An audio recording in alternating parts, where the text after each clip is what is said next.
हमारा यूनिवर्स हमेशा बदलता रहता है, इसमें अरबों गैलेक्सीज हैं। हर गैलेक्सी तारों, गैस और धूल का एक समूह है जो ग्रेविटी से बंधा हुआ है। ये गैलेक्सीज शांत और स्थिर दिखती हैं, लेकिन ये एक बड़े कॉस्मिक डांस में लगी रहती हैं, जिससे कभी कभी शानदार टक्कर होती है। ये टक्कर कारों के एक्सीडेंट जैसी नहीं होती, बल्कि लाखों सालों तक चलने वाली एक धीमी प्रक्रिया होती है। जैसे जैसे गैलेक्सीज एक दूसरे के पास आती हैं, उनकी ग्रेविटी आपस में मिल जाती है, जिससे एक बहुत बड़ा खगोलीय नृत्य शुरू होता है।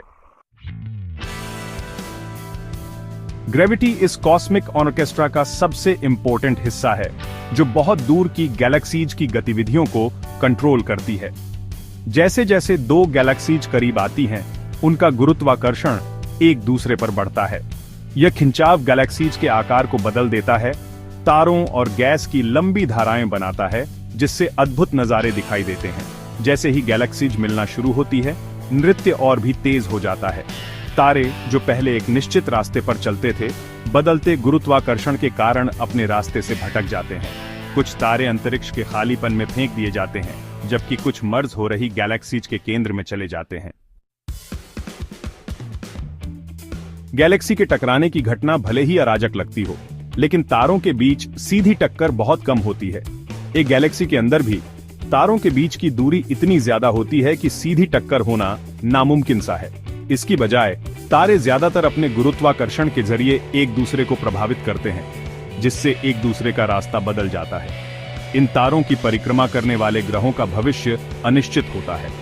मर्ज हो रही गैलेक्सीज के बीच गुरुत्वाकर्षण का खिंचाव ग्रहों को उनकी कक्षाओं से बाहर निकाल सकता है या उन्हें अपने तारों की ओर धकेल सकता है।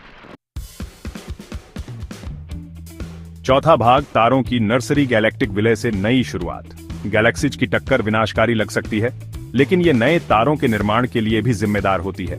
विलय के दौरान गैलेक्सीज के अंदर गैस और धूल के विशाल बादल संकुचित और ऊर्जावान हो जाते हैं, जो नए तारों के जन्म के लिए उपजाऊ जमीन बन जाते हैं।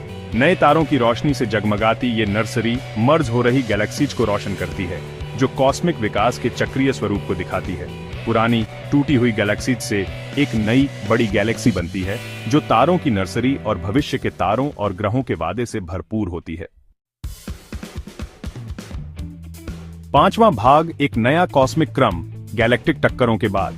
गैलेक्टिक टक्कर का नतीजा गुरुत्वाकर्षण की परिवर्तनकारी शक्ति का प्रमाण है।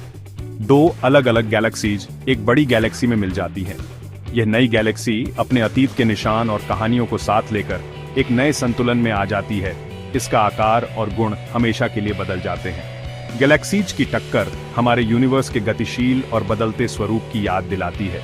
यह एक ऐसी प्रक्रिया है जिसने आज हम जिस ब्रह्मांड को देखते हैं, उसे आकार दिया है और अरबों सालों तक ऐसा करती रहेगी।